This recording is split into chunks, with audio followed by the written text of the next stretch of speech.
que Él ha predestinado para salvación y vida eterna. Vamos a ponernos en pie, hermanos, y vamos a orar entonces. Pero yo le voy a pedir algo, hermano, desde ya se lo pido. No ore solamente por costumbre, porque siempre lo hacemos antes de leer la Biblia. Quiero que ore con el corazón. Así como usted acaba de entonar ese himno hace algunos minutos, quiero que por favor usted ore con el corazón. Ore sinceramente, creyendo que nuestro Dios escucha nuestro clamor. Amén, hermanos. Vamos a orar entonces. Padre que estás en los cielos, esta mañana, Señor, nos presentamos delante del trono de la gracia. En primer lugar, para darte las gracias, Señor, porque nos tienes reunidos en este lugar para adorar tu nombre, para exaltar tu majestad. Y Señor, en medio de la alabanza de tu pueblo, tu espíritu se ha derramado sobre nosotros. Esta mañana, Señor, queremos pedirte que tú nos puedas bendecir, Señor, aún más. Señor, hemos venido acá para ser tocados, ministrados por tu Espíritu Santo. Y por eso es que venimos a pedirte, Señor, que obres conforme a la gracia de tu Espíritu, sanando a los enfermos, libertando a los cautivos, proveyendo, Señor amado, al necesitado.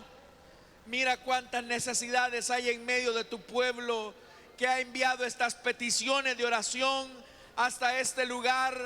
Señor amado, obra derramando tu gloria sobre cada necesidad esta mañana.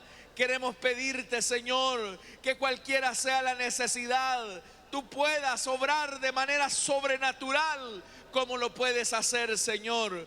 Cuando nuestras fuerzas llegan a su fin, cuando nuestra debilidad, Señor, nos deja sin salida, es ahí donde podemos contemplar tu gloria, es ahí donde podemos contemplar tu gracia. Por eso, Señor, derrámate, derrámate sobre cada necesidad. Derrámate, Señor, derrama tu Santo Espíritu esta mañana y manifiesta tu gloria en el nombre poderoso de Jesús. Oramos también, Señor, para que las cadenas de Satanás sean rotas en el nombre de Jesús. Rompe toda atadura del diablo esta mañana. Rompe, Señor amado, toda atadura de Satanás en el nombre de Jesús. Toda opresión sea echada en el nombre de Jesús de Nazaret. Toda obra del diablo la echamos fuera en el nombre de Jesús de Nazaret. Ahora, Señor, esta mañana oramos para que tu palabra fluya como río caudaloso que lleve vida a los corazones. Te pido que calmes la sed del sediento. Te pedimos, Señor, en el nombre de Jesús, obra por medio de tu palabra.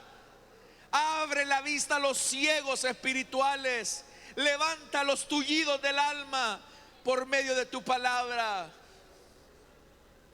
Te lo pedimos, Señor, no por nuestros méritos. Tú sabes que no merecemos nada, pero es por gracia, Señor, que nos acercamos delante de ti. En el nombre de Jesús. Amén y amén. ¿Cuántos dan un fuerte gloria a Dios, hermano? Amén. Bendito el nombre del Señor.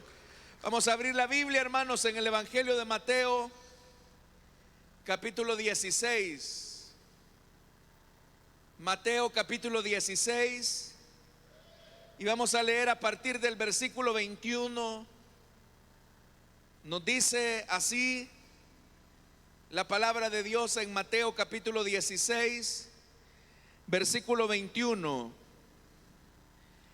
Desde entonces comenzó Jesús a advertir a sus discípulos que tenía que ir a Jerusalén y sufrir muchas cosas a manos de los ancianos, de los jefes, de los sacerdotes y de los maestros de la ley, y que era necesario que lo mataran y que al tercer día resucitará. Pedro lo llevó aparte y comenzó a reprenderlo. De ninguna manera, Señor, esto no te sucederá jamás. Jesús se volvió y le dijo a Pedro: aléjate de mí, Satanás. ¿Quieres hacerme tropezar? No piensas en las cosas de Dios, sino en las de los hombres. Amén. Hasta ahí dejamos la lectura, hermanos. Tengan la bondad de sentarse esta mañana, por favor. Hermanos, es bastante interesante este pasaje de la Biblia, porque si usted ha leído ya este capítulo 16, estas palabras que parecen ser bastante confrontativas de parte del Señor Jesús hacia Pedro, se encuentran después de la confesión que el mismo Pedro ha hecho acerca de Jesús. La Biblia dice que mientras se encontraban en Cesarea de Filipo, Jesús les pregunta a sus discípulos: ¿quién dice la gente que es el Hijo del Hombre? Y ahí, hermanos, las respuestas fueron variadas, porque dice la Escritura que algunos comenzaron a decir: mira, Jesús, las personas dicen que tú eres Juan el Bautista, otros dicen que eres Elías, otros dicen que eres Jeremías, y otros dicen que tú eres alguno de los profetas del antiguo pacto. Todas esas respuestas variadas, aunque eran positivas, en realidad, hermanos, no lograban ser objetivas en cuanto a quién era verdaderamente Jesús. La pregunta, de hecho, lo que está poniendo a prueba es si las personas han logrado descubrir la identidad del Hijo de Dios. Y por eso es que el Señor ahora también va a poner a prueba a sus discípulos, porque esta pregunta en realidad se deriva de una prueba de fe. Es decir, solamente aquellas personas que tienen una fe auténtica en Jesús son los que son capaces de descubrir cuál es la verdadera identidad detrás de Jesús. Y por eso es que Él les pregunta a sus discípulos: y ustedes, les dice, ¿quién dicen que soy yo?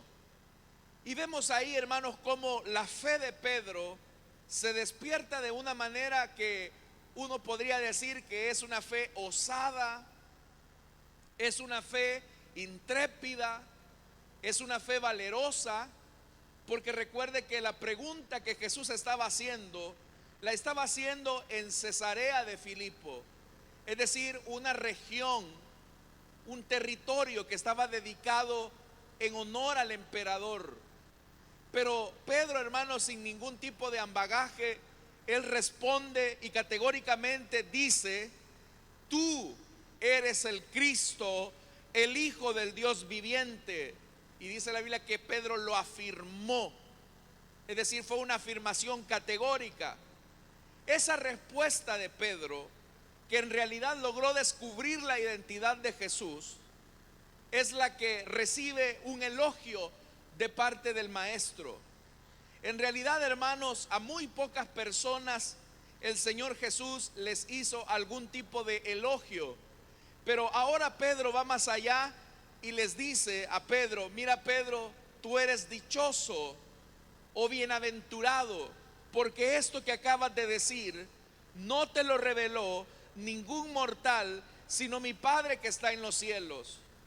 Es decir, que detrás de aquella afirmación valerosa, intrépida, muy, hermanos y hermanas, quizás alguien la podría catalogar como atrevida, porque Pedro está confesando a Jesús en un territorio que estaba dedicado a un hombre, específicamente al César.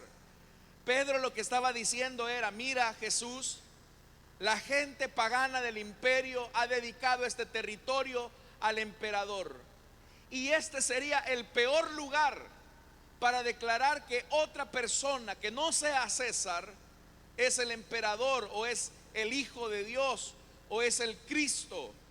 Porque los emperadores, hermanos, se adjudicaban a sí mismos la categoría de Hijo de Dios. se adjudicaban a sí mismo la categoría de ser los Cristos o el Cristo del imperio. Pero a Pedro no le importó. Pedro, hermanos, con mucho valor, por la fe depositada, la revelación que Dios le había hecho a Pedro, Pedro tiene la capacidad de declarar, de confesar en un lugar que sería el menos indicado, el señorío de Cristo. Eso sería tanto como que usted y yo confiese a Jesús como Señor, como Dios, hermanos y hermanas, específicamente quizás en Afganistán, quizás en Turquía. Eso le significaría a usted una pena de muerte por lapidación. Pero a Pedro no le importa declarar su lealtad, declarar su confesión, declarar su identidad de fe en la persona de Jesús. ¿Sabe? Para llegar a ese punto de intrepidez, para llegar a ese punto de valor, se necesita haber tenido una revelación real de quién es el Señor. Se necesita tener una revelación real que active, dinamice nuestra fe en el Hijo de Dios. Muchas veces nosotros nos llenamos de temores y de miedos porque nuestra fe, hermanos, se ha apagado, porque nuestra fe ha disminuido. Y es ahí donde nuevamente tenemos que ir a la identidad del Hijo de Dios para que nuestra fe sea alimentada. Pero resulta interesante, como le digo, que el Señor Jesús elogia a Pedro, y Pedro recibe ese elogio y le dice: Pedro, tú eres dichoso, eres bienaventurado. Esto que acabas de confesar acá en este territorio inhóspito, acá en este lugar que es bastante difícil, esto te hace a ti feliz, porque has descubierto mi identidad. Yo no sé cómo se pudo haber sentido Pedro, pero seguramente Pedro se sintió bien, así como nosotros cuando recibimos algún tipo de estímulo. Pero ahora, hermanos y hermanas, ese mismo Pedro va a recibir una fuerte reprensión del maestro inmediatamente. Después de que Pedro ha confesado a Jesús, dice el versículo 21, desde entonces comenzó Jesús a advertirles a sus discípulos que tenía que ir a Jerusalén. Todos acá sabemos que una advertencia es una amonestación para que tomemos precauciones ante un peligro inminente. Cuando usted encuentra un rótulo en el camino que le dice advertencia, hay deslizamientos a 300 metros en el camino, eso, hermanos, le indica a usted que tiene que proveerse de todas las medidas necesarias para que resguarden su seguridad. Ahora las palabras de advertencia de Jesús son para que la fe de Pedro no disminuya, al igual que la de los discípulos. Muchas veces, hermanos, cuando estamos embriagados, vamos a decirlo así, de la fe en el Hijo de Dios, cuando estamos, hermanos, llenos de la presencia de nuestro Dios, podemos tomar desafíos, enfrentar retos, sobreponernos a los problemas. Pero ese nivel de excitación espiritual nos puede conducir a un punto en el que podemos tomar el camino libre de precauciones, ignorando que hay peligros en el camino. Y por eso es que ahora el Señor Jesús les dice: muchachos, ahora que ya llegaron al nivel máximo del descubrimiento de quién es el Hijo de Dios, me es importante advertirles del peligro que nos espera en Jerusalén. Jerusalén, a la par de Cesarea de Filipos, es un chiste. Y alguien podría decirle: maestro, pero si en Jerusalén se estudia la ley, si en Jerusalén se estudia los profetas, si en Jerusalén se espera con ansias al Mesías, ¿cómo es que tú nos estás advirtiendo de un peligro, de una amenaza que puede existir en la tierra santa. Era más fácil creer que existieran peligros en Cesarea de Filipo, porque esa era una tierra pagana dedicada al emperador. Pero que ahora nos estés advirtiendo que Jerusalén, la tierra del rey David, es una amenaza, hay un peligro. Pareciera ser como que te has equivocado. Y si hay algo, hermanos, que debemos de entender, es que nuestro Dios no juzga las cosas según las apariencias. Jesús sabía que había más peligro en Jerusalén que en Cesarea de Filipo. Jesús sabía que se necesitaba de más fe en Jerusalén que en Cesarea de Filipo. A Jerusalén, hermanos, se le ha catalogado como una tierra de sangre por parte del Señor Jesús. Jerusalén, Jerusalén, que matas a los profetas y a todos los que te son enviados. ¿Cómo es eso? Eso es una contradicción.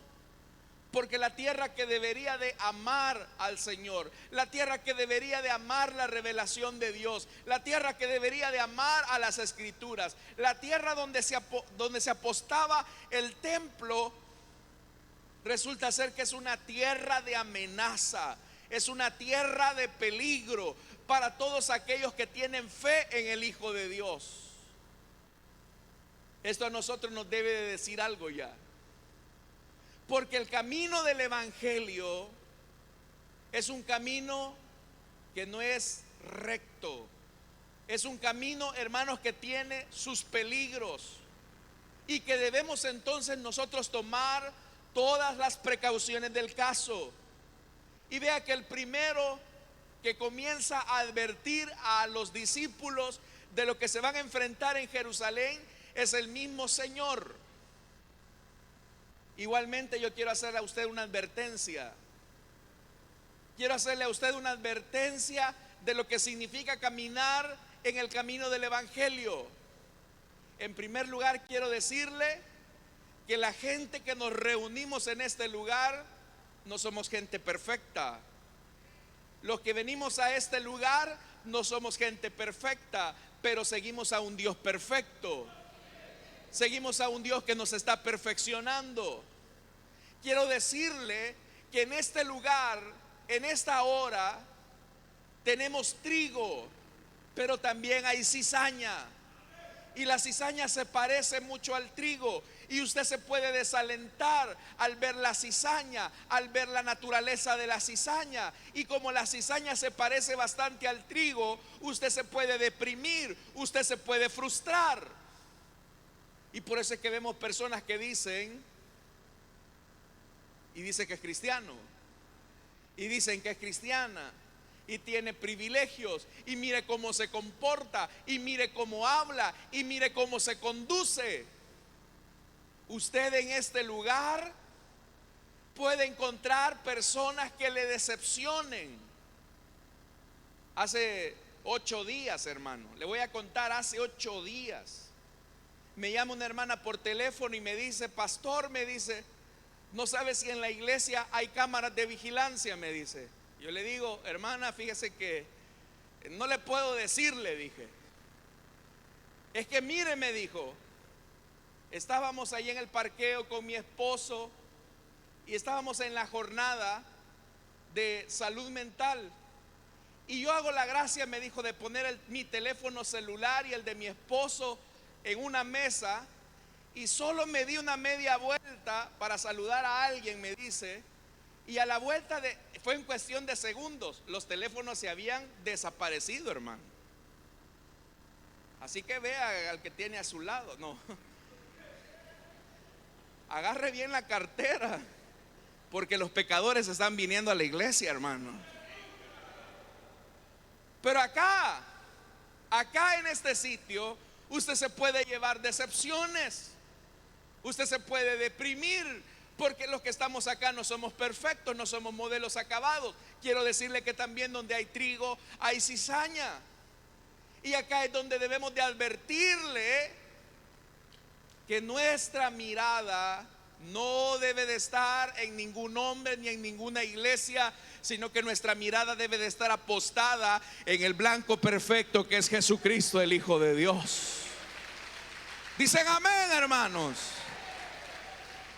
Ahí debe de estar puesta nuestra mirada, nuestra convicción, nuestro anhelo, nuestra espera para ver al Señor.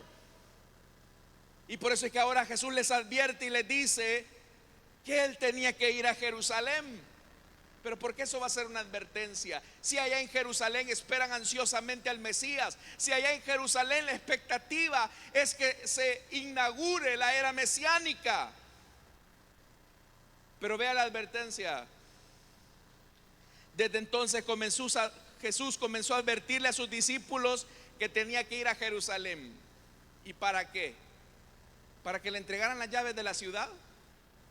¿Para que le pusieran una corona real? ¿Para que le entregaran un cetro? ¿Para que lo pusieran en el trono? No, vea lo que dice. Porque tenía que sufrir muchas cosas a manos de los ancianos. Esas manos que tuvieron que haberle aplaudido al Mesías eran las manos que se iban a cerrar para golpear el rostro del Mesías. Esas manos que tuvieron que haberle tendido los mantos a los pies del maestro cuando él pasara, eran las mismas manos que iban a tomar una vara, iban a comenzar a golpear al maestro. ¡Qué tremenda contradicción! Porque en Cesarea de Filipo, cuando Pedro hizo esa confesión abierta acerca de quién era Jesús, ningún gentil se levantó, nadie se escandalizó, nadie objetó. Pero en la tierra que se suponía debía de abrazar al Mesías, es la tierra que le está dando la espalda. Y vea, alguien le pudo haber dicho al Señor: seguramente los que te van a esperar allá en Jerusalén para golpearte han de ser una banda armada de guerrilleros que no quieren tu presencia, Jesús. No. Seguramente los que te van a amenazar a muerte han de ser quizás delincuentes de Jerusalén. No.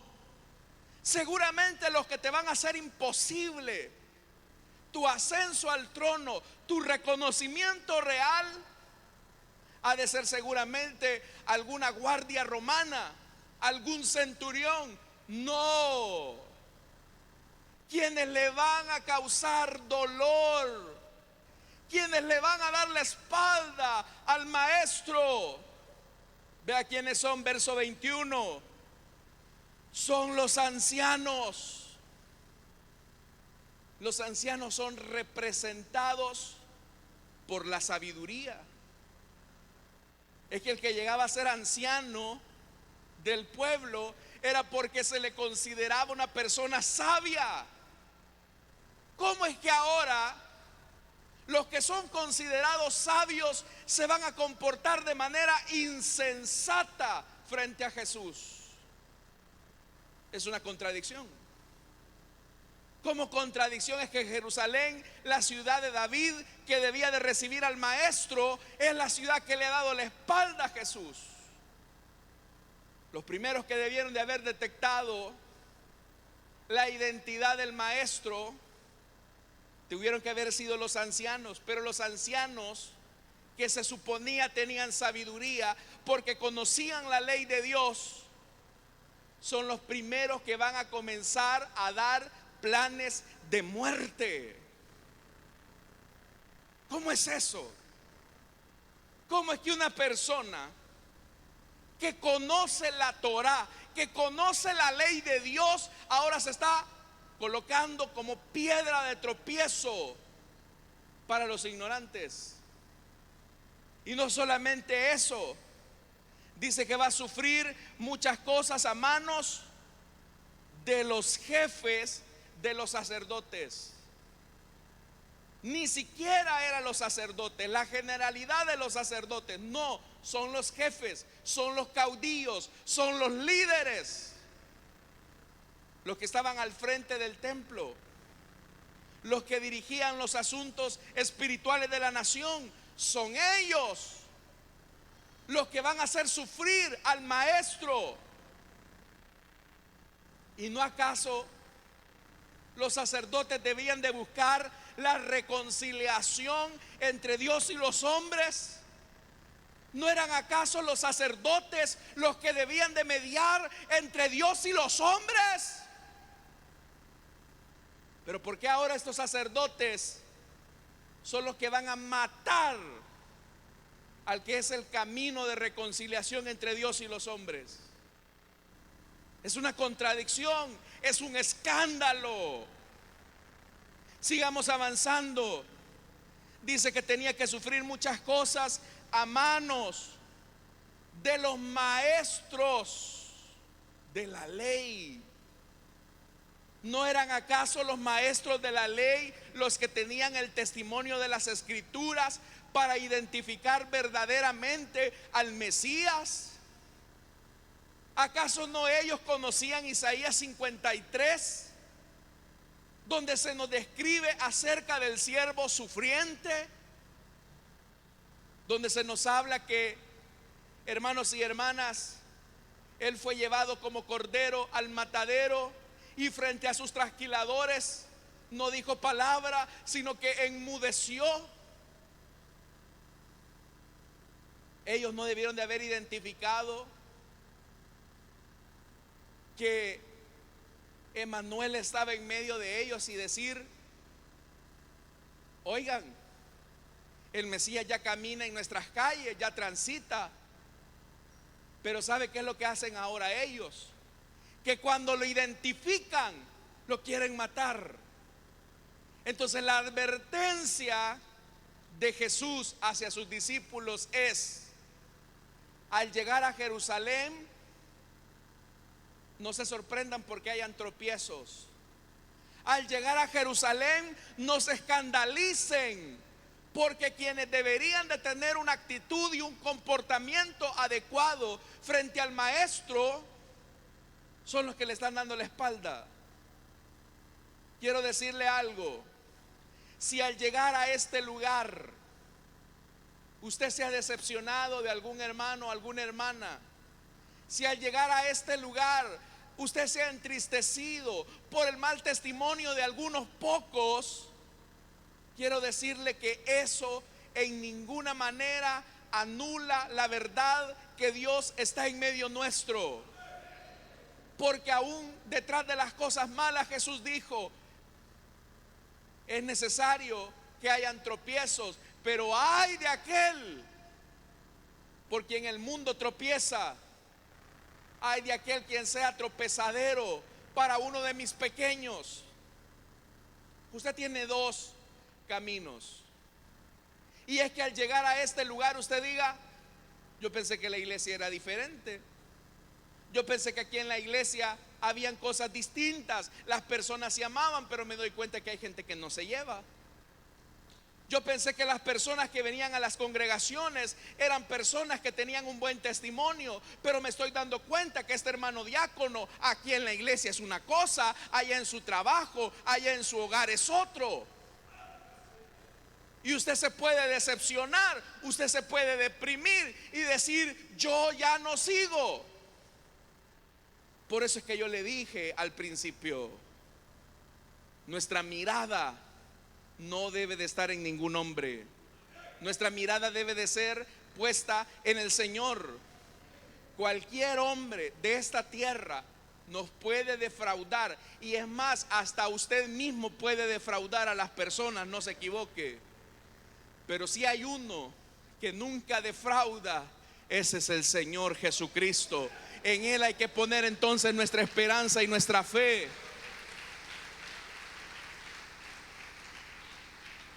Por eso es que era necesaria la confesión de Pedro. Está bien, Pedro, ¿qué dices tú de mí? Tú eres el Cristo, el Hijo del Dios viviente. Esa confesión es la que te tiene que mantener firme al llegar a Jerusalén, la ciudad de las contradicciones.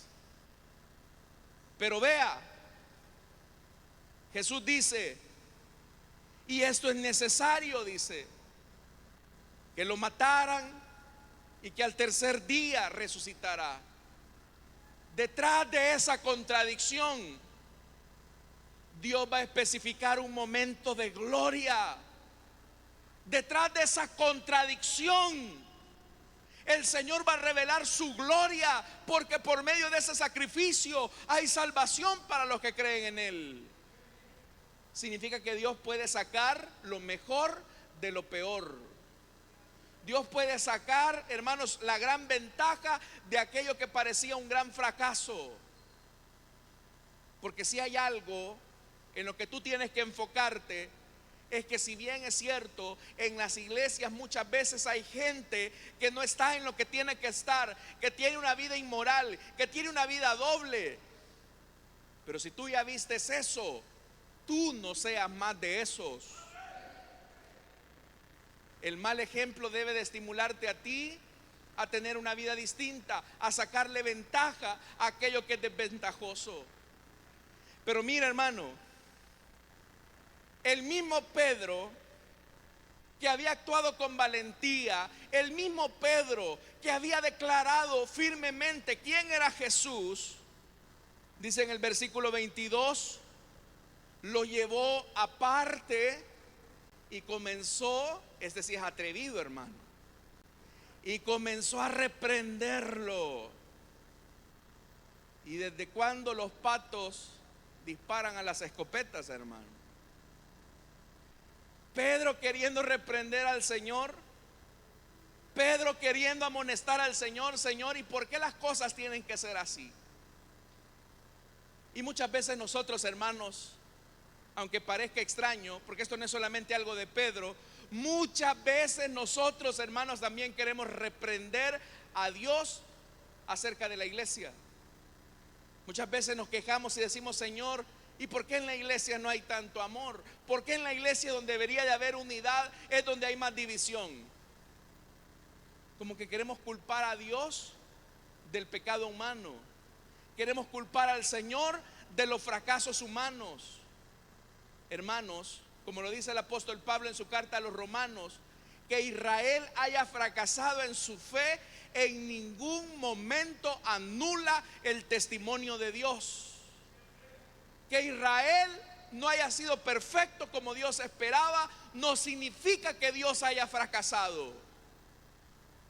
Por eso es que ahora, cuando lo lleva aparte y comience a reprenderlo, mira, Jesús, ven para acá, te quiero decir que eso que estás diciendo no está bien. Así que no, Señor. Y vea lo que le dice: de ninguna manera, Señor. Mire qué atrevido Pedro, queriéndole darle órdenes al Señor. De ninguna manera, Señor, eso no va a pasar. Eso es lo que dice: de ninguna manera, Señor, esto no te sucederá jamás. Eso no es así. Pedro, con su mente finita, está tratando la manera de limitar el alcance victorioso de la muerte de Cristo. Muchas veces, hermanos, igualmente que Pedro, nosotros pensamos, nosotros creemos que si estamos en el Evangelio, las cosas nos tienen que salir bien. Que si estamos en el Evangelio no nos van a llegar pobrezas. Que si estamos en el Evangelio a todo mundo le vamos a caer bien. Que si estamos en el Evangelio la gente nos va a aplaudir. Y muchas veces queremos reconvenir a Jesús y decirle: Señor, de ninguna manera nos van a rechazar por creer en ti. Señor, de ninguna manera Satanás nos va a zarandear. De ninguna manera vamos a sufrir el rechazo de nuestro padre o de nuestra madre por creer en ti. Muchas veces queremos corregirle la plana a Dios según nosotros. ¿Y sabe por qué ocurre eso? Porque muchas veces pensamos que el camino del Evangelio es un camino recto, llano, sin problemas, sin obstáculos. Pero cualquiera que le haya vendido un evangelio sin problemas, cualquiera que le haya predicado, anunciado a usted un evangelio sin cruz, es un mentiroso. La Biblia dice: el que de vosotros, el que de ustedes no tome su cruz, el que de ustedes no tome su cruz y la cargue y me siga. Esa advertencia de seguir a Jesús con cruz, de seguir a Jesús con muerte, es eso, hermanos y hermanas, lo que determina la calidad de fe de una persona. ¿Por qué cree usted que hay gente que se desanima tan fácil cuando llegan problemas? Hermano, ¿y qué será que hoy que estoy en el evangelio mi familia no me quiere? ¿Qué será que hoy que estoy en el evangelio es cuando más problemas tengo? ¿Y qué será, hermanos, que ahora que estoy en el evangelio sirviendo, la gente no quiere servir? Yo estoy tratando la manera de dar lo mejor de mí y la gente no quiere saber nada. ¿Y a usted quién le dijo que sería fácil? ¿Y a usted quién le dijo que el camino en el evangelio sería fácil? Hermano, hoy que estoy acá en la iglesia involucrado, me doy cuenta de tantas fisuras que tienen las personas. Por supuesto, si todos acá somos una comunidad de barro, somos barro en las manos del Señor. Pero muchas veces nos escandalizamos y queremos cambiar el curso de las cosas y no se puede. Vea lo que dice más adelante. Como Pedro lo estaba reprendiendo, dice el verso 23, Jesús se volvió y le dijo a Pedro: aléjate de mí, Satanás. ¿Cómo es eso, Jesús? Si hace poco lo acabas de elogiar por una declaración de fe, cuando Él dijo que tú eres el Cristo, el Hijo del Dios viviente, y ahora le estás llamando Satanás. ¿Sabe qué es lo que había detrás? Es que en la motivación de Pedro, aunque era buena su motivación, esa motivación era una causa de tropiezo. Porque, hermano, lo que Pedro está diciendo, lo está diciendo sinceramente. Acá no es que Pedro está fanfarroneando, acá no es que Pedro está actuando impulsivamente. Pedro está hablando sinceramente. Él no quiere que le pase nada a su maestro. Pero es ahí donde Jesús tiene que volverlo a conectar nuevamente, porque le dice: oiga, aléjate de mí, Satanás. Y oiga esto: ¿quieres hacerme tropezar? ¿Cómo es eso? Que una buena motivación puede generar tropiezo. ¿Cómo es que una buena motivación puede generar tropiezo? Martín Lutero dijo alguna vez esto: el camino al infierno está empedrado de buenas motivaciones. Las buenas motivaciones no son garantía de una fe auténtica. Porque muchas veces, hermanos, hay cosas que se hacen con buena motivación y que terminan siendo piedra de tropiezo para aquellos que no tienen conocimiento o advertencia del peligro que les espera más adelante. Hermanos, ¿cuántos fracasos de hombres y mujeres de fe no hay que han dicho: hermano, esta no era mi intención, Dios sabe que no era mi intención, Dios sabe que yo tenía una buena motivación? Hace algún tiempo atrás, un hombre me escribía llorando y me decía: hermano, ayúdeme por favor, necesito consejería. Y me comenzó a contar su problema. No era una persona de la iglesia. Y él me dijo: fíjese, me dijo, que yo vi una necesidad en mi comunidad de fe, en una iglesia, era de otra iglesia. Una hermana recientemente había perdido en un accidente a su esposo y a sus hijos. Y él, que era el líder de esa comunidad, comenzó a llegar a la casa. Primero llegaba con la esposa a dar ánimo, consuelo a la viuda que se había quedado con un hijo de su familia. El otro había muerto con su esposo en un accidente. E iban, hermanos, a consolar, a consolar, a consolar. Volvían a ir nuevamente. Ya esta vez ya no iba la esposa. Y él seguía, hermano, aconsejando en la palabra, orando. Luego, hermanos, volvía a seguir yendo. Ya no iban solamente en la iglesia, sino que ahora ya iban a la casa. Hasta que de tanto ir e ir e ir, como dice el dicho, tantas veces va el cántaro al río que se termina quebrando. El líder de esta comunidad de fe terminó enamorándose de la persona a la que se suponía llegaba a ofrecer orientación espiritual, consuelo ante la pérdida de su familia. Cuando yo lo escuché y me dice, es que no era mi intención, por supuesto que no era su intención. Y es más, él mismo me decía, si yo la recibía acá en la iglesia con mi esposa, pero poco a poco yo no sé qué fue pasando, me dijo que las cosas se comenzaron a mezclar y se tornaron de una forma negativa. Vea entonces cómo una buena motivación puede convertirse en piedra de tropiezo para otro. Hay cosas buenas que pueden ser piedra de tropiezo para otra persona. Entonces, hermanos, Satanás puede usar nuestras buenas motivaciones para causar nuestro propio tropiezo. Por supuesto que sí. Si no, véalo acá. Jesús no le está diciendo a Pedro que él es el diablo. Lo que le está diciendo es que detrás de esa buena motivación hay una piedra de tropiezo. ¿Y en qué consistía la piedra de tropiezo? Vea lo que dice.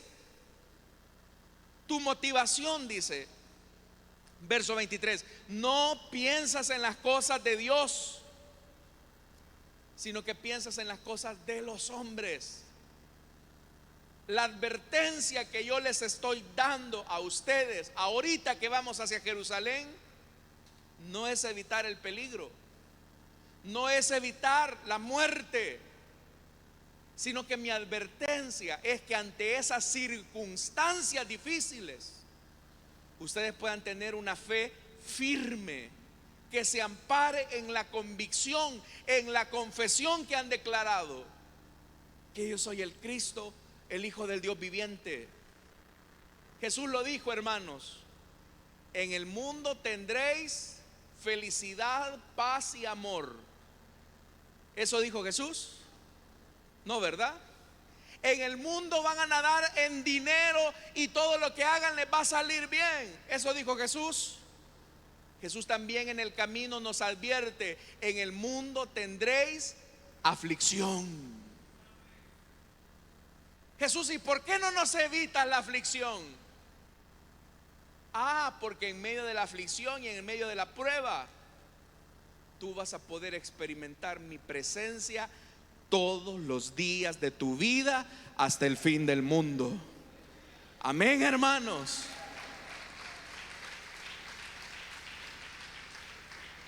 Entonces, en la advertencia hay un consuelo. En la advertencia de peligro hay un consuelo. Cuando pases por el fuego, dijo Jesús, cuando dice la palabra más bien, cuando pases por el fuego, dice la escritura, ¿qué dice? No te quemarás. No te vas a quemar, pero de que vas a pasar fuego, vamos a pasarlo, hermano. Cuando andes por las aguas, no te vas a ahogar, pero que vamos a pasar por ese lugar tormentoso, lo vamos a pasar. Y no fue eso lo que le pasó, hermanos, a los discípulos en otra ocasión, cuando Jesús les dice, miren, adelántense, naveguen mar adentro, ya los voy a alcanzar. Y nos vemos al otro lado. ¿Y qué pasó, hermanos? Yendo mar adentro, ¿qué dice la escritura que pasó? Se levantó una gran tempestad que amenazaba con anegar la embarcación, con hundirlos. Jesús sabía de lo que les esperaba. Por supuesto que sí. Jesús les pudo evitar el peligro advirtiéndoles, claro, Él es Dios, pero ¿por qué no se los dijo? Porque es ahí donde se pone a prueba si lo que decimos acerca de Jesús es verdad o simplemente lo decimos solo por decirlo. ¿Qué había dicho, hermanos y hermanas, Pedro en Cesarea de Filipo? Tú eres el Cristo, el Hijo del Dios viviente. Era una declaración de fe. Bueno, esa declaración de fe hoy la vamos a probar. Y no la vamos a probar aquí en Cesarea de Filipo, la vamos a probar en Jerusalén, la ciudad de las contradicciones, la ciudad de la inmoralidad, donde se predica una cosa pero se vive otra. Ahí se va a medir tu fe y tu confesión. Entonces, hermanos, ¿dónde se distingue el trigo? En medio de la cizaña. ¿Dónde se prueba la fe? En el problema. ¿Dónde se mide el gozo? En la aflicción. ¿Dónde se mide, hermanos y hermanas? En el amor. El amor, ahí donde hay rencor. Pero eso, hermanos, es lo que hace que pasemos de una buena motivación a una acción. Entonces usted puede decir: a mí me gustaría que las cosas fueran diferentes, a mí me gustaría que lo que ocurre dentro de la iglesia no se diera. Está bien, excelente, pero ahora no te quedes solamente con buenas motivaciones. Ya declaraste que Jesús es el Cristo, el Hijo del Dios viviente. Pongamos a prueba esa confesión.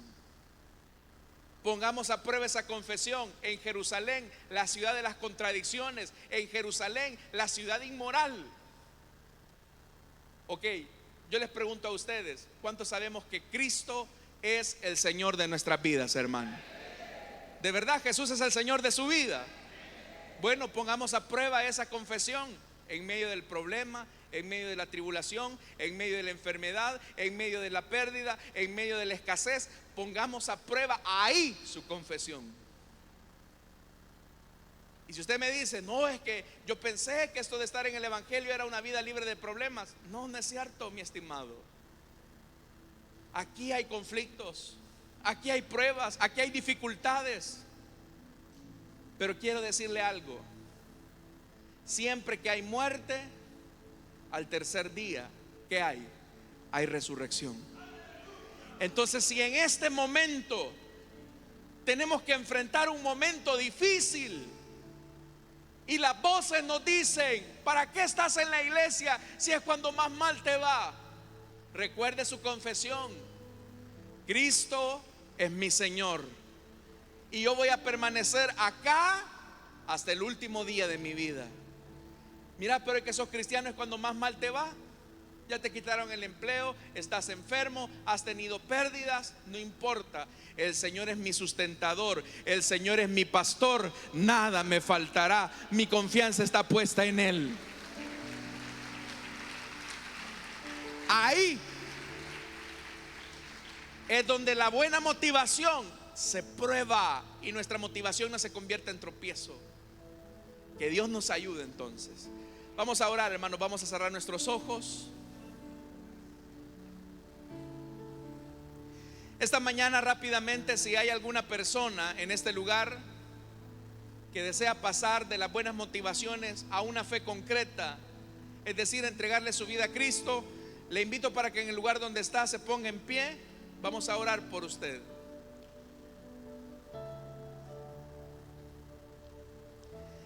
Si hay alguien esta mañana que desea entregarle su vida a Cristo o desea reconciliarse, póngase en pie. Vamos a orar por usted. Queremos orar por usted. Si usted quiere entregarle su vida a Cristo o desea reconciliarse, póngase en pie. Ahí habrá un hermano o una hermana que va a orar por usted. Y mientras tanto, nosotros, hermanos servidores, oremos para que el Señor toque los corazones. Iglesia, también oremos para que el Señor toque los corazones. Si hay alguien, póngase en pie. ¿Habrá alguien que desea pasar de una buena motivación a una fe concreta en el Hijo de Dios? Póngase en pie. Queremos orar por usted. ¿Habrá alguien? Sabe, usted puede tener buenas motivaciones, usted puede tener buenas ideas acerca de Dios, pero tener buenas ideas o creer en algo que no vive es una contradicción. Y no son las buenas motivaciones las que nos llevan frente a Dios, son nuestros actos de fe. Así que, ¿habrá alguien esta mañana?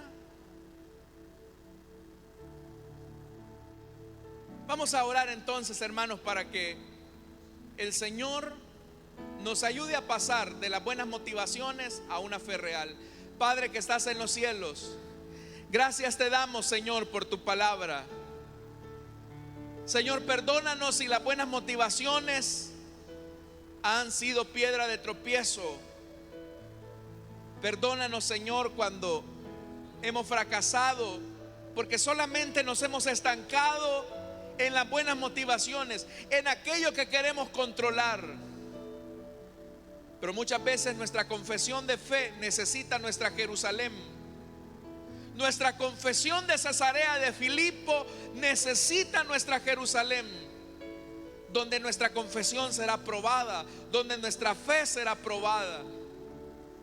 Ayúdanos entonces, Señor, para que cuando tú nos examines podamos terminar la carrera con gozo y que no exista en nosotros cosas, Señor, que nos alejen de ti. Oramos también esta mañana, Señor, por nuestras ofrendas y nuestros diezmos. No te damos de lo que nos sobra, Señor, sino de lo mucho que tú nos das. Bendice a tu pueblo, es nuestra petición. En Cristo Jesús, Señor nuestro. Amén y amén.